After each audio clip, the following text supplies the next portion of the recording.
Eu convido a igreja a abrir a palavra de Deus comigo em Atos dos Apóstolos, no capítulo 14. Atos dos Apóstolos, capítulo 14. Nós continuamos hoje a nossa série de mensagens no livro de Atos. Chegamos no meio do livro. E hoje nós olhamos para o capítulo 14 desse livro. E o negócio de pregar em série é isso, todo mundo já chega com a Bíblia aberta, não tem segredo, não tem mistério. Então, Atos dos Apóstolos, algumas pessoas me perguntam no meio de semana, é esse aqui mesmo que você vai pregar? É esse aí mesmo que eu vou pregar. Aí a pessoa já leu todos os comentários bíblicos, aí no final disso aqui ela já está apta a falar assim, não, mas acho que aquela palavra grega que você usou como exemplo lá tem outro significado. Mas Atos capítulo 14, a partir do versículo 1, diz assim a palavra de Deus. Em Icônio, Paulo e Barnabé, como de costume, foram à sinagoga judaica. Ali falaram de tal modo que veio a crer grande multidão de judeus e gentios. Mas os judeus que se tinham recusado a crer, incitaram os gentios e irritaram-lhes os ânimos contra os apóstolos. Paulo e Barnabé passaram bastante tempo ali, falando corajosamente do Senhor, que confirmava a mensagem da sua graça, realizando sinais e maravilhas pelas mãos deles. O povo da cidade ficou dividido. Alguns estavam a favor dos judeus, outros a favor dos apóstolos. Formou-se uma conspiração de gentios e judeus com os seus líderes para maltratá-los e apedrejá-los.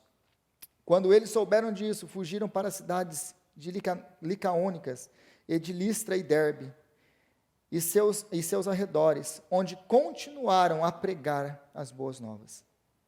Em Listra havia um homem paralítico dos pés, aleijado desde o nascimento, que vivia ali sentado e nunca tinha andado. Ele ouvira Paulo falar. Quando Paulo olhou diretamente para ele e viu que o homem tinha fé para ser curado, disse em alta voz: levante-se, fique de pé. Com isto o homem deu um salto e começou a andar. Ao ver o que Paulo fizera, a multidão começou a gritar em língua licaônica: os deuses desceram até nós em forma humana. A Barnabé chamaram Zeus e a Paulo Hermes, porque era ele quem trazia a palavra. O sacerdote de Zeus, cujo templo ficava diante da cidade, trouxe bois e coroas de flores à porta da cidade, porque ele e a multidão queriam oferecer-lhes sacrifício. Ouvindo isso, os apóstolos Barnabé e Paulo rasgaram suas roupas e correram para o meio da multidão, gritando: homens, por que vocês estão fazendo isso? Nós também somos humanos como vocês. Estamos trazendo boas novas para vocês, dizendo-lhes que se afastem dessas coisas vãs e se voltem para o Deus vivo, o que fez o céu, a terra, o mar e tudo o que neles há. No passado, ele permitiu que todas as nações seguissem os seus próprios caminhos. Contudo, Deus não ficou sem testemunho, mostrou sua bondade, dando-lhes chuva do céu e colheita no tempo certo. Concedeu-lhes sustento com fartura e um coração cheio de alegria. Apesar dessas palavras, eles tiveram dificuldade para impedir que a multidão lhes oferecesse sacrifícios. Então alguns dos judeus chegaram de Antioquia e de Icônio e mudaram o ânimo das multidões, apedrejaram Paulo e o arrastaram para fora da cidade, pensando que estivesse morto. Mas quando os discípulos se ajuntaram em volta de Paulo, ele se levantou e voltou à cidade. No dia seguinte, ele e Barnabé partiram para Derbe. Eles pregaram as boas novas naquela cidade e fizeram muitos discípulos. Então voltaram para Listra, Icônio e Antioquia. fortalecendo os discípulos, encorajando a permanecer na fé, dizendo: é necessário que passemos por muitas tribulações para entrarmos no reino de Deus. Paulo e Barnabé designaram-lhes presbíteros em cada igreja, tendo orado e jejuado. Eles os encomendaram ao Senhor, com o que haviam confiado. Passando pela Pisídia, chegaram a Panfilha e, tendo pregado a palavra em Perge, desceram para Atalaia.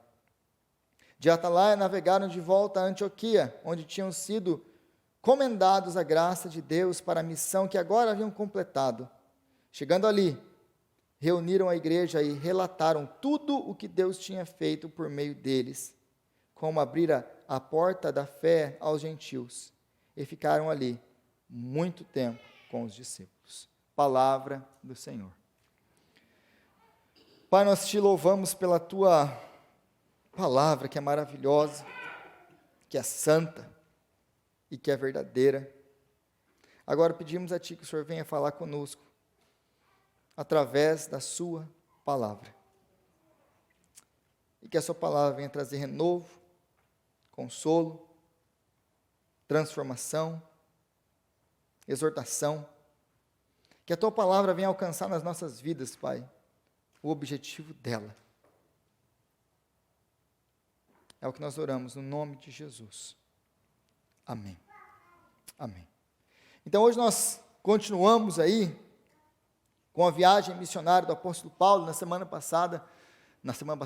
retrasada, semana passada nós não continuamos, nós tivemos a nossa recepção de novos membros. Mas na última pregação do capítulo 13, se você se lembra do capítulo 13, você se lembra que nós finalizamos, e essa é aquela longa passagem da pregação do apóstolo Paulo, o que continha a pregação, como o apóstolo Paulo pregava. E todo o capítulo 13, então, ele serve de... Lucas ele não vai ficar repetindo a pregação e não vai ficar repetindo o padrão, mas o capítulo 13 serve de padrão para a sua viagem, para as suas viagens missionárias. Qual era a estratégia do apóstolo Paulo? Ele chegava e ele pregava o evangelho, ele chegava na cidade, ele encontrava uma sinagoga, ele ia na sinagoga. Por que ele ia na sinagoga primeiro? Porque ele já tinha um conhecimento, ele já tinha uma base ali para poder começar o seu trabalho. Então, dali, ele já começava a falar de Deus, porque eles tinham o Deus em comum, era o mesmo Deus, o Deus de Israel, é o Deus que chamou Paulo, é o Deus que enviou Cristo. Então, ele tinha uma base, chegava na sinagoga, ele era expulso da sinagoga ele ia para os gentios, aí ele é apedrejado, ele é açoitado, aí ele vai preso, aí ele é solto, aí ele vai para outra cidade, ele vai para a sinagoga, ele prega, ele divide a sinagoga, ele sai, ele vai para os gentios, ele apanha, ele é açoitado, ele vai para a cadeia, ele é solto, e assim vai, de cidade em cidade. Então essa é a vida do apóstolo Paulo. Essa é a vida do apóstolo Paulo. E aqui então agora Lucas já não nos relata muito sobre a sua mensagem, sobre aquilo que ele vai escrever, ou sobre tudo aquilo que ele vai pregar para eles. Ele usa esse padrão que ele já nos deu no capítulo 13 e basicamente ele vai repetindo agora com o que está acontecendo em cada cidade. Então, voltando aí, versículo 1, em Icônio, Paulo e Barnabé, como de costume, foram à sinagoga judaica. Ali falaram de tal modo que veio a crer grande multidão de judeus e gentios. Mas os judeus, versículo 2, que se tinham recusado a crer, incitaram os gentios e irritaram-lhe os ânimos contra os irmãos. E é interessante nesse versículo 2 aqui, que essa palavra, eu não sei qual palavra você tem aí, essa aqui, é assim que a NVI traduz, essa palavra que no original é uma palavrinha grega, que essa palavrinha recusou-se a crer. Quando nós vamos para o original, quando você abre a Bíblia no grego e vai para o original, é estranho, porque essa palavra no original ela não é comum ser usada como crer, porque essa palavra original ela significa obedecer. Obedecer. Então, uma tradução mais literal disso aqui seria os judeus que se tinham recusado a obedecer a palavra. Porque quando nós pregamos o Evangelho, o anúncio do Evangelho é esse: arrependam-se e creiam no Evangelho. Então você tem duas saídas: ou você obedece ou você desobedece a palavra. Então, quando Paulo ele vem aqui, ele anuncia as boas novas para eles. E aí a Bíblia que ela nos fala, eles não creram, eles se recusaram a crer. Crer e obedecer, biblicamente falando, elas estão conectadas. Por que que os tradutores da NVI traduziram essa palavra que na verdade é obedecer como crer? Por causa do seu contexto? Mas porque biblicamente falando, obediência e fé andam juntos. Obediência e fé andam juntos. Por quê? Porque toda desobediência é uma falta de fé em Deus. Toda desobediência é uma falta de fé em Deus. Quando nós desobedecemos o Senhor, nós desobedecemos porque nós não cremos no Senhor. E por que nós não obedecemos a Deus? Porque nós não cremos. Então, toda desobediência, ela flui no final de uma falta de fé em Deus. Nós desobedecemos porque nós não cremos em Deus, que Ele está certo, ou nós não cremos que Ele é fiel para cumprir aquilo que Ele prometeu que Ele cumpriria. Essa é a razão pela qual nós não confiamos e nós não obedecemos a Deus. Quando nós desobedecemos, nós temos uma ordem expressa na palavra de Deus. Você lê na palavra do Senhor e a palavra te diz: você não faz isso. E aí você pega e você pondera e você pensa e você desobedece a Deus. Por que nós fazemos isso? Porque nós desobedecemos a Deus. Porque nós cremos, das duas uma, ou que Ele está errado na palavra dEle, e nesse caso Deus não é Deus para a sua vida, Deus, Ele é o seu guru, Deus é o seu assistente, Deus é o Google, que você pesquisa para saber, Ele é o seu conselheiro, Ele não é Deus para você. Se eu olho para a palavra de Deus e eu começo a escolher aquilo que eu posso obedecer, aquilo que eu não posso obedecer, aquilo que eu vou obedecer, aquilo que faz sentido eu obedecer, você não está obedecendo a Deus. Se você só obedece a Deus quando faz sentido para você obedecer a Deus, você não está obedecendo a Deus. Você está usando Deus como seu conselheiro. Não, isso aqui faz sentido o que está escrito aqui na palavra de Deus. Então eu vou obedecer porque faz sentido. Em outras palavras, eu vou obedecer porque eu tenho algum benefício com isso. Então você não está obedecendo, você está se aconselhando com Deus. Dá para ver a diferença? Agora, o que é obediência? Obediência é quando eu obedeço a Deus mesmo quando não faz sentido. Mesmo quando toda a sociedade, mesmo quando todo mundo fala contra a palavra de Deus. Fala, não, mas isso aí não é prático, isso aí não faz sentido, isso aí tem 2000 anos, nós temos que reinterpretar a Bíblia, nós temos que dar uma nova leitura para a Bíblia, porque isso não faz sentido no nosso contexto hoje.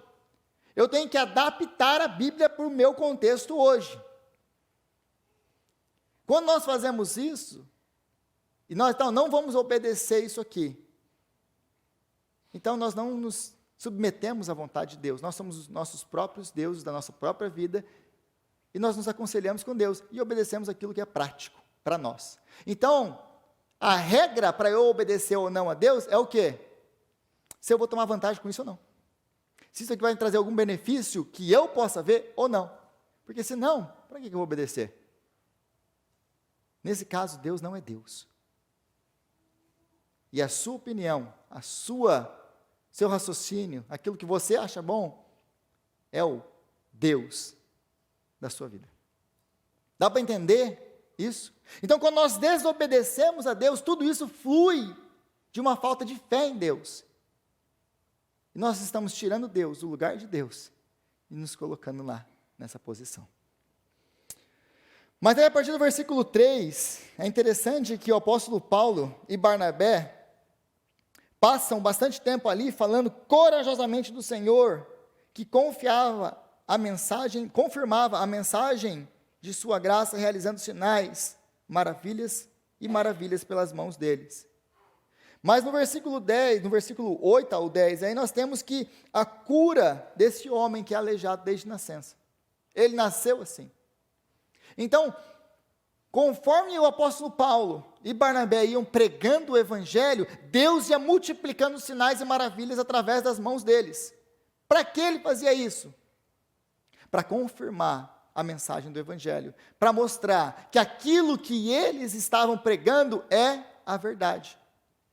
Então, os milagres serviam de atestado da veracidade da pregação da mensagem deles. Da mensagem deles. E aí nós aprendemos, e o que nós podemos aprender sobre isso? Porque a gente não vê esses milagres acontecendo toda hora, porque nós vemos milagres, nós experimentamos milagres. Se você estava aqui na última semana, se você assistiu por um acaso a recepção de novos membros da Betel, ou veio aqui à noite e ouviu os testemunhos, nós temos testemunhos de milagre. Deus ainda faz milagres. Deus não está limitado àquilo que nós cremos, àquilo que nós não cremos. Deus é Deus. Ele faz o que Ele quer, a hora que Ele quer, do jeito que Ele quer, para quem Ele quer. Ele é Deus. Mas no começo da igreja, Ele está então multiplicando os milagres para atestar a veracidade da sua palavra. Mas então quer dizer que hoje nós não temos isso? Não, de maneira nenhuma. Agora, uma vez que a igreja é estabelecida, ela é o próprio sinal de Deus. A igreja é um milagre. A igreja ainda existir é um milagre de Deus. Esse é um ponto. O segundo ponto é a importância de nós vivermos o que nós pregamos. Porque uma vez que nós vivemos aquilo que nós pregamos, isso é o testemunho do milagre maior que Deus possa fazer por qualquer ser humano, do milagre da salvação nas nossas vidas. Quando a pessoa olha para você e te vê vivendo o evangelho, ela fala assim, alguma coisa aconteceu com essa pessoa. E é esse milagre, o milagre da salvação na sua vida, que vai atrair outros ao evangelho. Então, às vezes a gente fica tão, mas os milagres não acontecem mais. O maior milagre da história é Deus salvar essa massa corrupta sentada no seu banco. Esse é o maior milagre da história. O maior milagre da história é Deus pegar um homem como eu e transformar num pregador. Esse é o maior milagre da história. O maior milagre da história é Deus salvar pecadores como nós. Esse é o maior milagre da história. Nós, muitas vezes, nos atentamos aos milagres. O paralítico andar, o cego ver. Deus ressuscitou mortos, tirou da sepultura e fez homens e mulheres de novo. Isso é milagre. Então, quando nós vivemos isso, nós podemos demonstrar para as pessoas o agir de Deus em nós. E você e eu, vivendo o evangelho, somos testemunhas vivas, somos atestados vivos da graça de Deus. E é isso que vai atrair pessoas. Esse é o milagre que Deus quer mostrar na vida das pessoas que te cercam. Agora, a partir do versículo 11, depois que eles então curam esse aleijado, algo acontece muito interessante. Versículo 11, ao ver o que Paulo fizera, a multidão começou a gritar em língua licaônica: os deuses desceram até nós em forma humana. A Barnabé chamaram Zeus e a Paulo Hermes, porque era ele quem trazia a palavra. Os sacerdotes de Zeus, cujo templo ficava diante da cidade, trouxe bois e coroas de flores à porta da cidade, porque ele e a multidão queriam oferecer-lhes sacrifícios. Por que que eles fazem isso? Aliás, por que que Paulo não para com o negócio todo, já desde o começo? Porque ele espera o negócio pegar fogo. O versículo 11 nos responde isso. Depois que eles, ao ver o que Paulo fizera, a multidão começou a gritar em língua licaônica. Eles não estão falando grego, eles não estão falando hebraico, eles não estão falando uma língua que Paulo conseguia entender. Então eles gritam na língua deles, lá no dialeto deles, e começam a conversar entre eles. E Paulo está ali, não está sabendo o que está acontecendo. Na hora que Paulo vê como diz lá no Goiás, quando é fé. Já escutaram essa? Não. Essa eu aprendi com a minha esposa goiana. Viu? Sou do Paraná e ele fala, quando é fé. Quando é fé, o sacerdote de Zeus está trazendo boi, coroa de flores e tudo aquilo mais para sacrificar para Paulo e para Barnabé. E quando ele vê isso, já é muito tarde. Aí já é muito tarde. Mas por que eles fazem isso? Por que eles viram a cabeça e querem sacrificar a Paulo e Barnabé? Porque existia uma lenda naquela cidade, naquela região, de que uma vez Zeus e Hermes, eles desceram naquela cidade.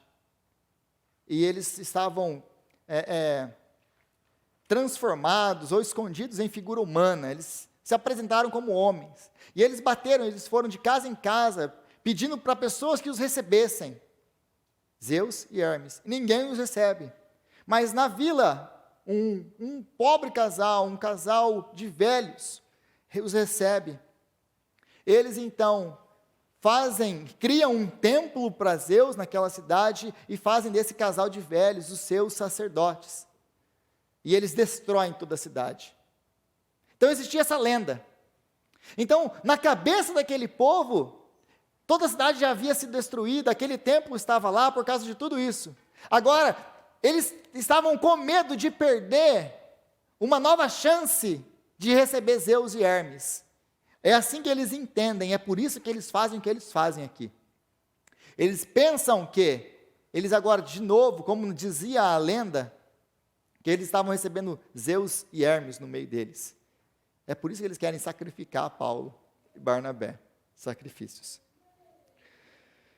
E aí a gente precisa também entender uma outra coisa, que eles são pagãos.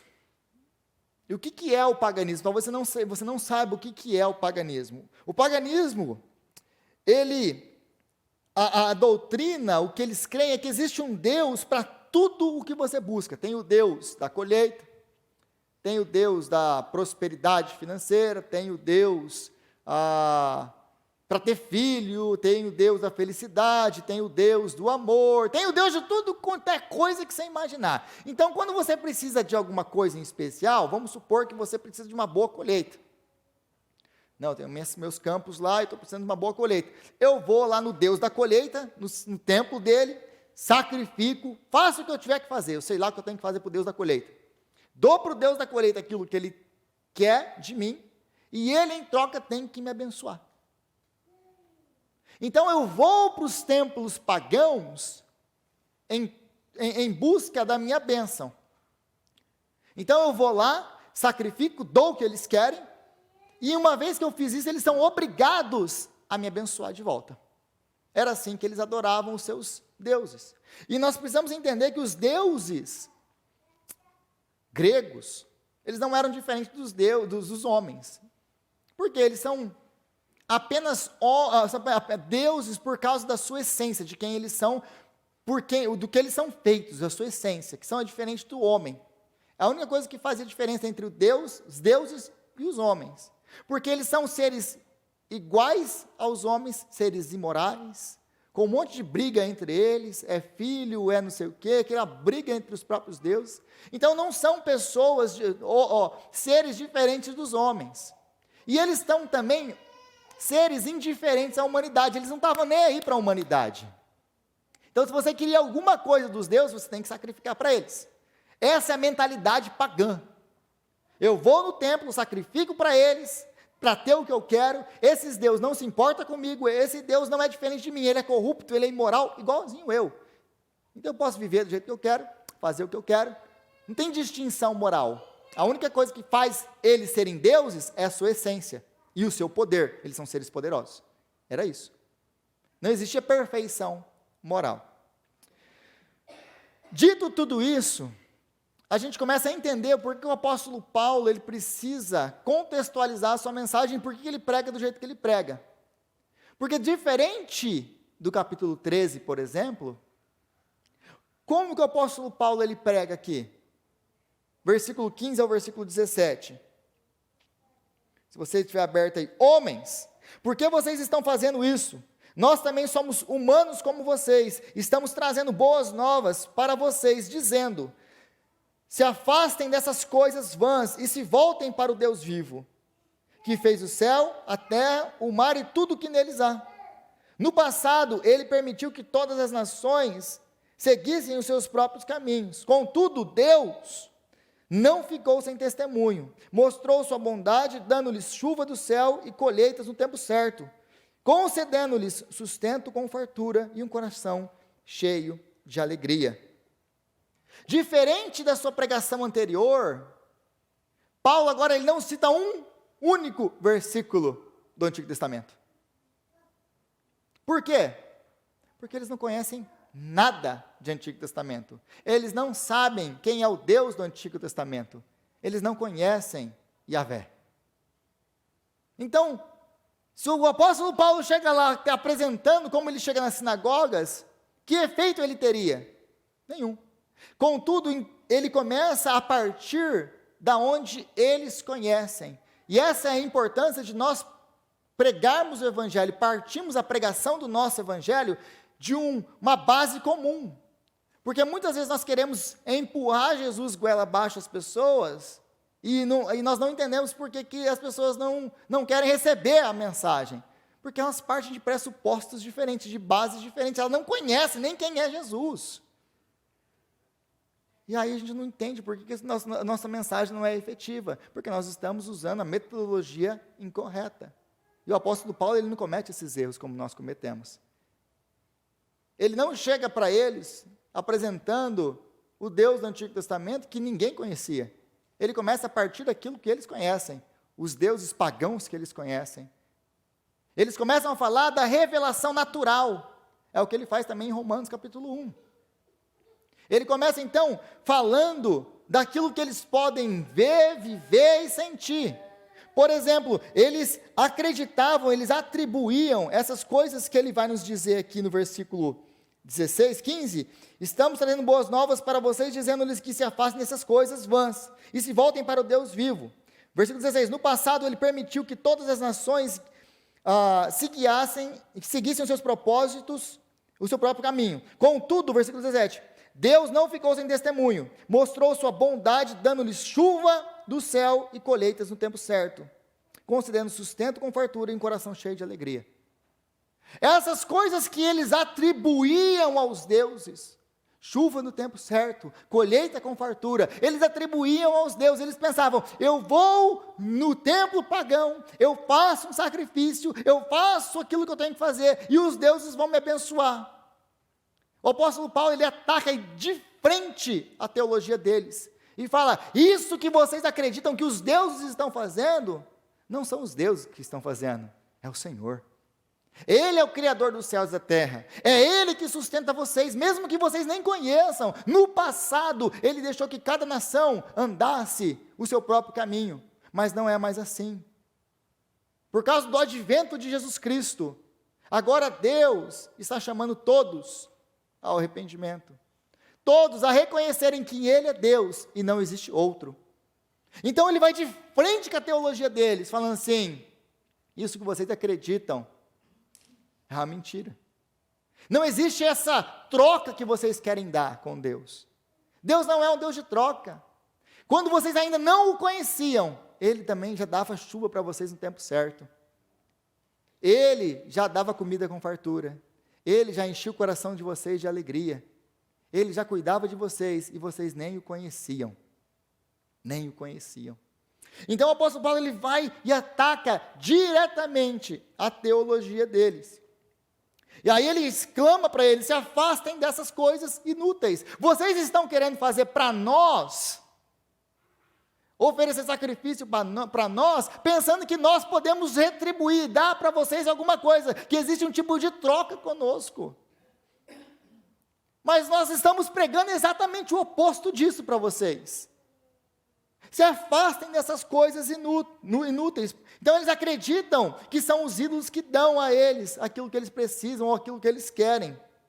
Eles adoram e se devotam aos ídolos procurando felicidade.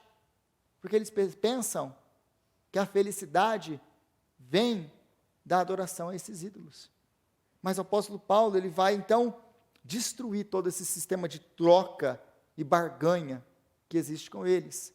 Porque nós, como nós cantamos hoje aqui na primeira música, nós entendemos muito bem disso. Tudo que nós temos e tudo que nós somos é graça. É graça. Não é nosso mérito, não é a força do nosso braço. Se Deus não te levantar da cama, você não sai de lá. Se Deus não abrir a porta de trabalho para você, você não tem trabalho. Se Deus não te der inteligência e sabedoria para você fazer o seu trabalho, você não consegue fazer. Tem um rei, um déspota no Antigo Testamento, o rei da Babilônia, Nabucodonosor. Era um grande rei, um homem muito capaz. E um dia ele se recusa da glória para Deus. Deus tira o juízo dele. Deus coloca esse homem prostrado a viver que nem um bicho. Se Deus não dá o juízo que você tem, a sã consciência que você tem, você não é diferente de um animal. É tudo graça de Deus. Graça. Nós vivemos debaixo da graça de Deus. Tudo que nós temos, tudo que nós somos é graça. É graça. Nós vemos às vezes tragédias na internet, nos jornais, e nós pensamos assim, nossa, às vezes nós pensamos assim, nossa, esse povo deve ser muito mal para Deus estar castigando eles dessa maneira. É graça. Lembra de Jesus, quando ele fala, vocês pensam que aquelas pessoas que a torre de Siloé caiu sobre a cabeça deles, mereciam aquilo? Vocês pensam que aquilo ali aconteceu porque eles eram mais maus do que vocês? Não. Eu digo a vocês que se vocês não se arrependerem, vocês estão fardados ao mesmo destino. Porque para nós, a única diferença entre nós e aquela pessoa que sofre lá fora agora, em alguma tragédia, é que Deus, por algum motivo, nos poupou dela. Pela sua graça. Graça. Então, nós ainda adoramos ídolos. Por que eu falei tudo isso aqui? Por que eu expliquei tudo isso aqui sobre paganismo? Porque assim como eles, nós ainda adoramos ídolos.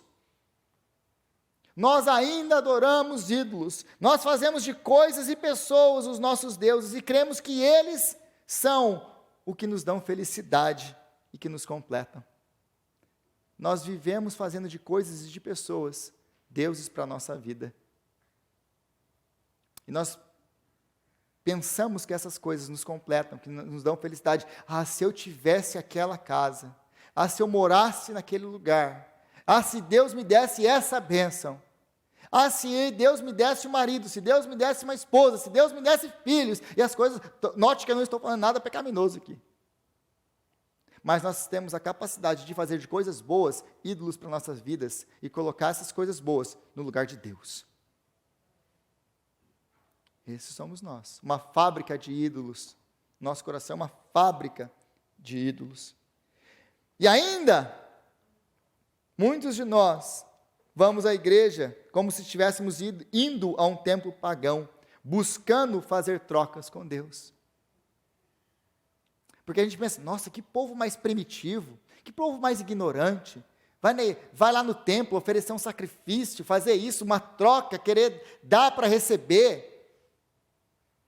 Não está cheio de gente assim dentro das igrejas? A gente vem aqui, dou o meu dízimo. Agora Deus vai me abençoar, porque eu sou dizimista. Dízimo é graça de Deus. Dízimo é a expressão da graça de Deus para nossas vidas. Quando nós dizimamos aqui, nós estamos dizendo, Senhor, se não fosse o Senhor, se não fosse a sua mão, se não fosse a sua graça, nem de casa eu tinha saído, Senhor. Então, obrigado. É um momento de alegria para a igreja, poder entregar o seu dízimo, a sua oferta. De poder reconhecer, Senhor, o dízimo é isso. Se você não entendeu a teologia do dízimo ainda, eu vou te explicar hoje. O dízimo é reconhecer que você não é nada, que você não pode nada e que você não é ninguém sem a graça de Deus. Que tudo que você tem, que tudo que você é graça. Então nós reconhecemos isso no gasofilácio, falando, Senhor, está aqui. Porque, aliás, isso aqui é só 10%. Porque, na verdade, tudo vem das tuas mãos. E das tuas mãos eu estou te devolvendo. Quem sou eu e quem é meu povo para te oferecer alguma coisa? Porque tudo é teu, Senhor. Quem somos nós para devolver alguma coisa para o Senhor? Quem somos nós para dar alguma coisa para o Senhor? Dele é ouro, dele é a prata. Todos os animais do campo são meus, diz o Senhor. Tudo é dele por direito de criação. Tem nada seu nessa vida. A sua vida não é sua. Você só está vivo agora porque ele te sustenta com vida. Porque a partir do momento que ele fala assim, chega, acabou. Acabou. A sua vida não te pertence, pertence a ele. Então, muitos de nós ainda vai na igreja, como se estivesse indo num templo pagão, buscando um Deus de troca. Um Deus que vai me abençoar, um Deus que vai fazer. Se eu fizer esse voto, se eu fizer essa oração, se eu fizer o jejum, se eu fizer dar o meu dízimo, se eu fizer isso, se eu fizer o seu, Deus vai me abençoar. Não. Como disse o apóstolo Paulo, nós já fomos abençoados nas regiões celestes, porque em Cristo Jesus, todas as promessas de Deus têm o sim e o amém. Todas as promessas em Cristo foram cumpridas na nossa vida. Como o próprio Paulo diz ainda, se Deus nos deu Cristo, não nos dará juntamente com Ele todas as outras coisas. Se Deus te deu Jesus, o seu único filho, o que Deus não vai te dar? Aí às vezes a gente fica chateado com Deus porque Deus não dá alguma coisa para a gente. Deus não me ama. Por quê? Porque eu perdi isso, ou porque Ele não me deu aquilo. Sério? Depois de todos esses anos? Sério? Se Ele não te deu, é porque não era para ter. E ainda assim, isso é demonstração do amor dEle e do cuidado dEle na sua vida. Aí nós encontramos no versículo 22, uma frase aqui que eu falo assim, uau! 22. Aliás, vamos ler um pouquinho antes aí. Então, voltando para Listra, Icônio e Antioquia, fortalecendo os discípulos e encorajando-os a permanecer na fé, dizendo: é necessário que passemos por muitas tribulações para entrarmos no reino de Deus. Aí eu tive que parar um pouco aqui e falei assim, pera, como é que é, apóstolo Paulo? Ele volta, depois que ele acaba a sua viagem, agora ele volta pelas igrejas, fortalecendo os irmãos e encorajando. Qual que é a mensagem de fortalecimento e de encorajamento do apóstolo Paulo? É essa. Irmãos, Igreja Penuel, gostaria de encorajá-los e fortalecê-los, dizendo, é necessário que nós passemos por muitas aflições e sofrimentos. Amém? Oh, Jesus.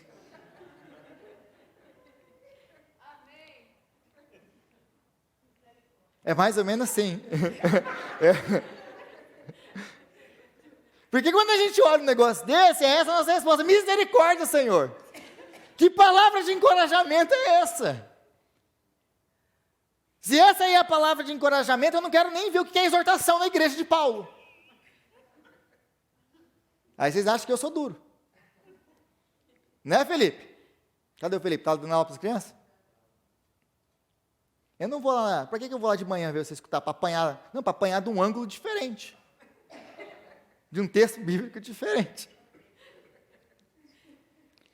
Então é necessário que passemos por muitas tribulações para entrarmos no reino de Deus. Eu falo assim, pausa.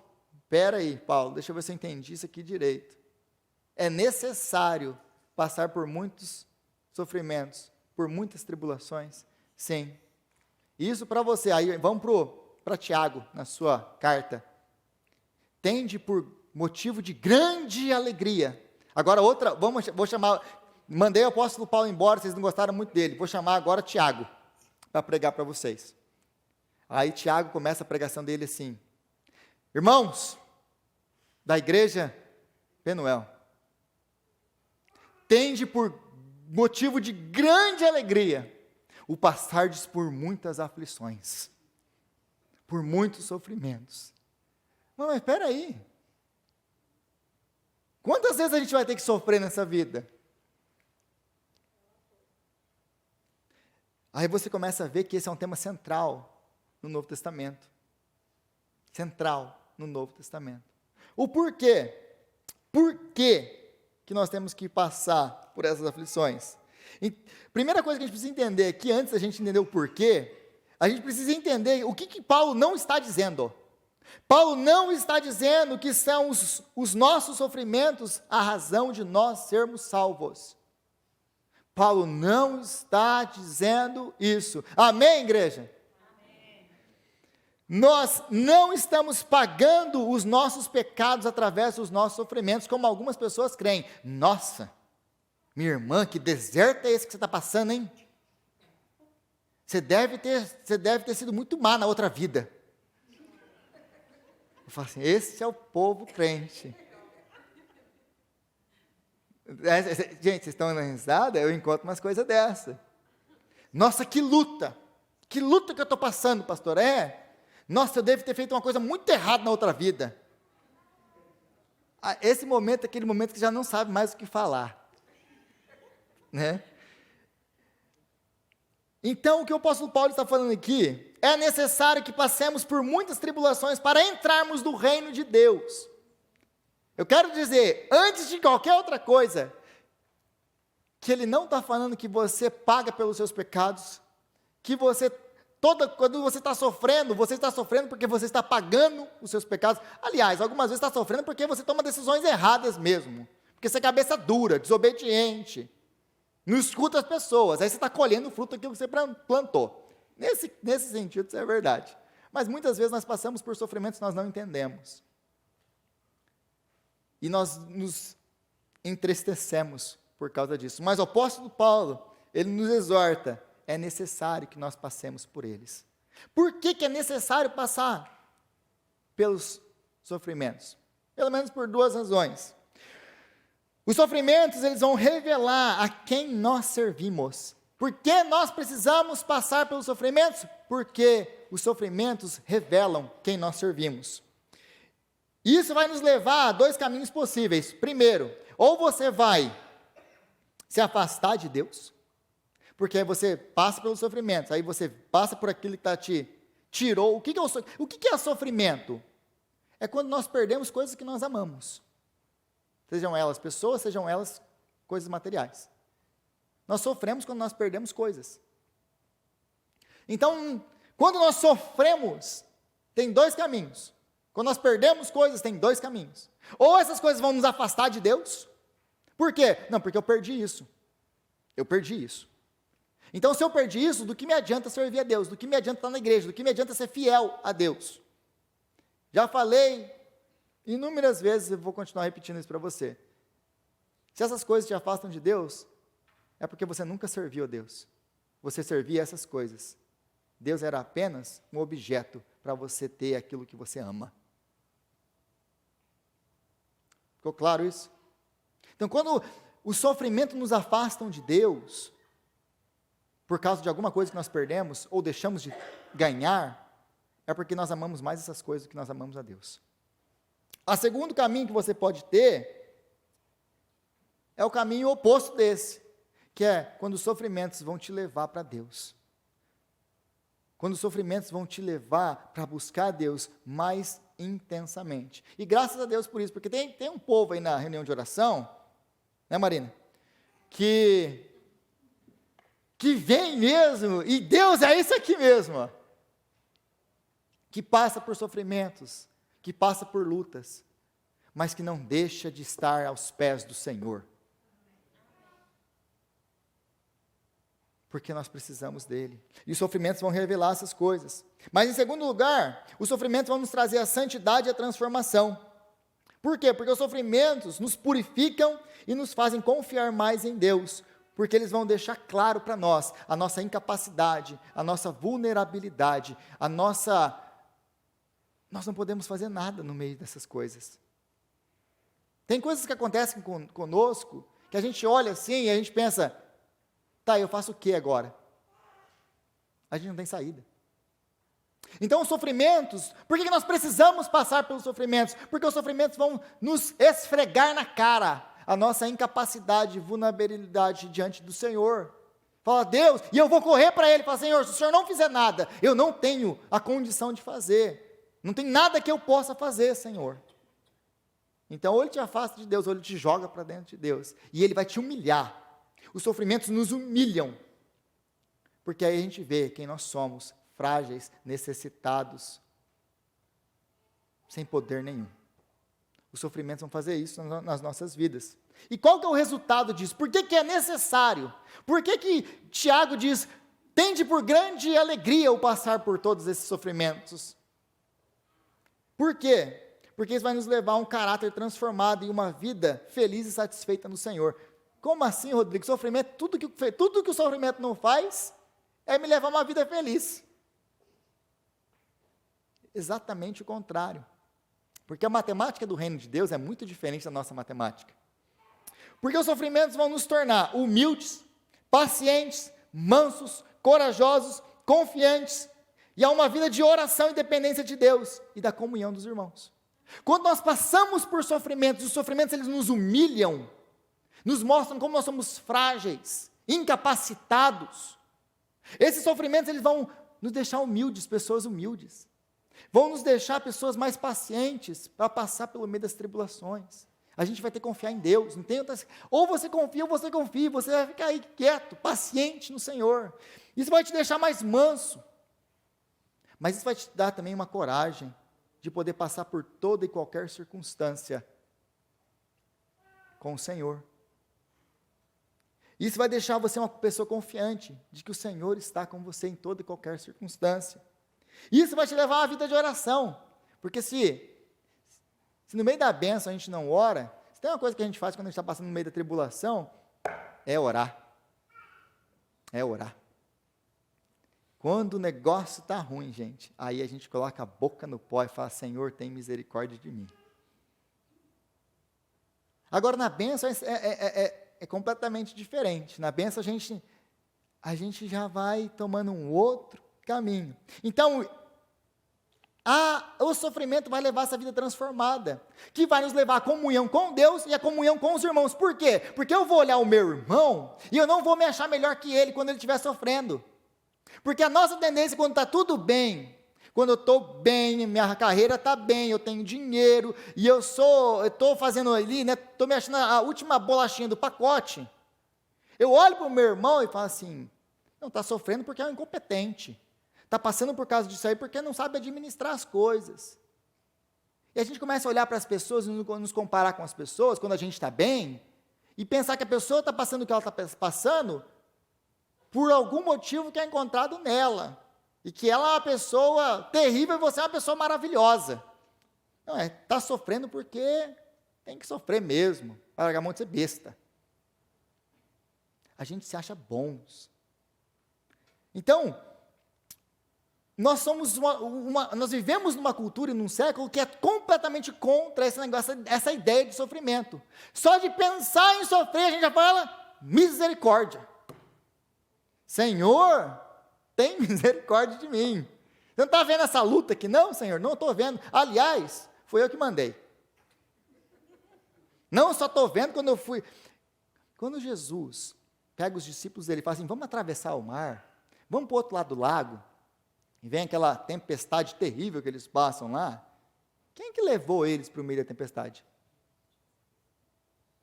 Pense nisso. Então, essa ideia de sofrimento é absurda no tempo que nós vivemos. A filosofia é, você merece ser feliz. Você merece. Eu lembro uma vez que eu fui comprar um carro aqui. Aí o cara chegou para mim, ele olhou bem assim na minha cara, e eu olhei, pensando, será que vai dar para pagar, e etc. Já que ele até hoje briga comigo por causa disso. Ele olha assim bem para a minha cara e fala assim, você merece. Aí eu olhei assim, pensei, capeta. Eu não mereço nada, não. Mas a gente alimenta isso dentro da gente. A gente fala, não, eu olho aquela roupa, eu olho aquilo que eu gosto. Aí às vezes eu tenho que fazer alguma coisa, eu não faço porque eu estou preguiçoso. Não, mas eu mereço esse momento, eu mereço essa roupa, eu mereço isso. Estou mentindo, igreja? Não é assim que nós nos alimentamos para fazer aquilo que nós não deveríamos fazer, para gastar o dinheiro que nós não deveríamos gastar, para gastar o tempo que nós não deveríamos gastar.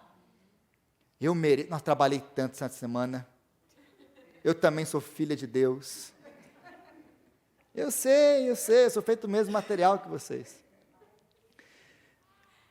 Então a filosofia desse tempo é, eu tenho que me livrar de tudo aquilo que me faz sofrer, e alcançar uma vida feliz e satisfeita. Aí aquele meu casamento que dura um ano, não dura, sabe por quê? Porque eu olho aquele meu cônjuge e falo assim, não, agora você não me faz mais feliz, então eu vou ter que arrumar um modelo mais novo.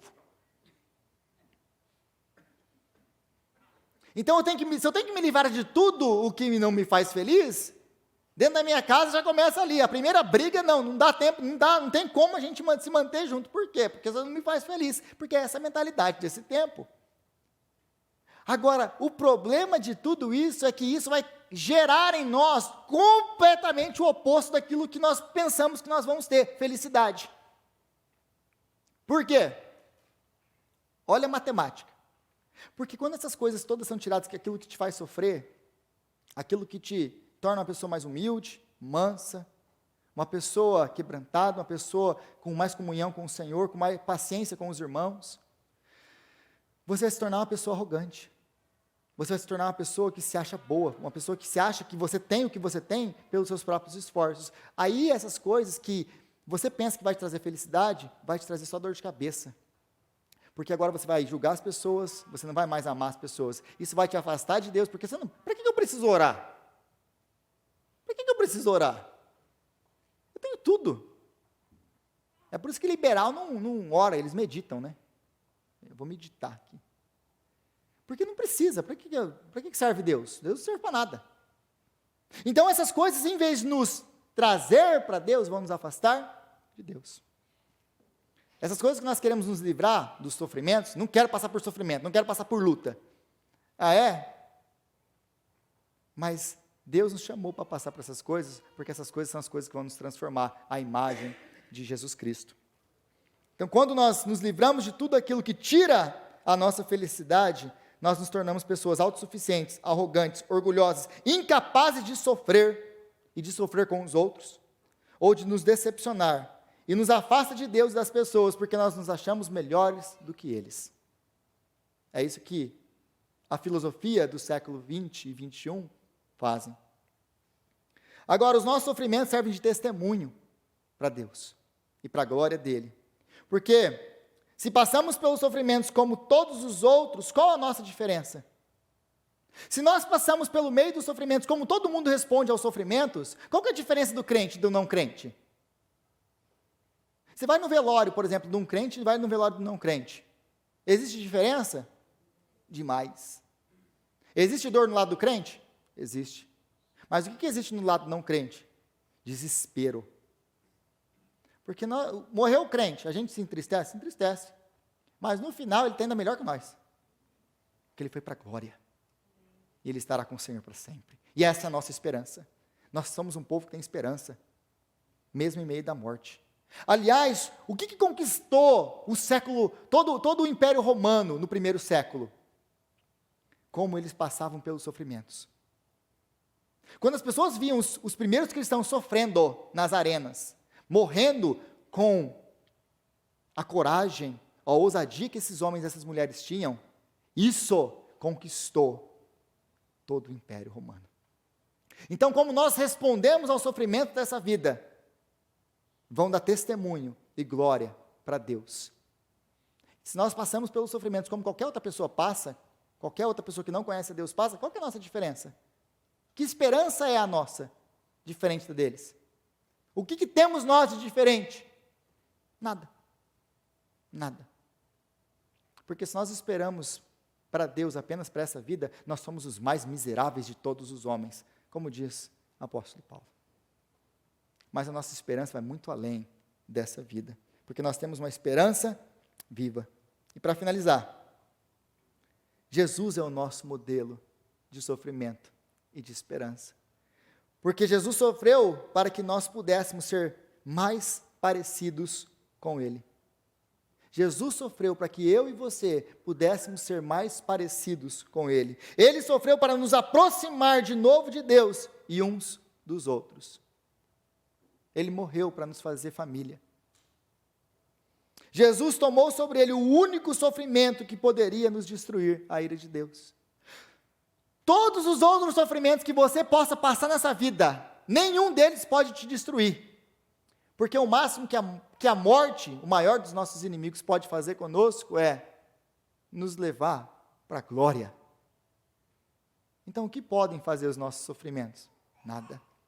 Eles só podem fazer uma coisa para nós, nos transformar à imagem de Jesus Cristo. É a única coisa que eles vão fazer conosco. Porque o único sofrimento que poderia nos destruir era a ira de Deus. Era a eternidade no inferno. Era o único sofrimento. E esse Jesus tomou sobre ele na cruz. Desse nós fomos livres. Então, todos os outros sofrimentos que nós passamos na nossa vida só podem fazer uma coisa conosco: nos transformar mais parecidos com Jesus. Então, nós podemos passar por todos os sofrimentos da nossa vida, sabendo que a única coisa que eles podem fazer conosco é nos levar para mais perto do Senhor. Eu finalizo dizendo: os nossos sofrimentos são geralmente aquilo que nos tornam, que tornam o nome de Deus grande e levam pessoas para Cristo. Já percebeu que nossos testemunhos de sofrimento e como Deus nos livrou e como Deus nos sustentou, geralmente são um grande testemunho para aquilo que Deus fez em nós e para atrair pessoas para Cristo? Perceberam já isso ou não? Aquilo que nós sofremos serve de grande testemunho para Deus. E Ele usa isso para atrair pessoas para Ele. Assim como os sofrimentos de Cristo fez o nome de Deus grande e nos atraiu para Ele. Os sofrimentos fazem isso. Nos atraem para mais perto dEle. Amém? Ministério de Louvor.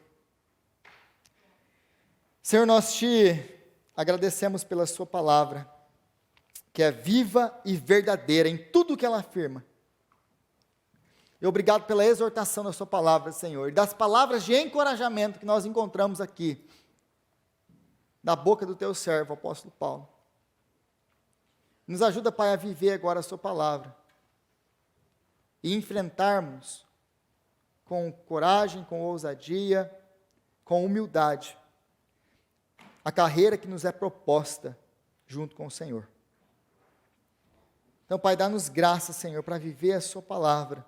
Dá-nos graça para viver o Evangelho de forma que a nossa vida seja mesmo aquilo que atrai pessoas para Ti. Que o Senhor, Pai, venha mesmo nos abençoar, sim. O Senhor venha nos dar graça para viver a Tua palavra. Em nome de Jesus. Amém.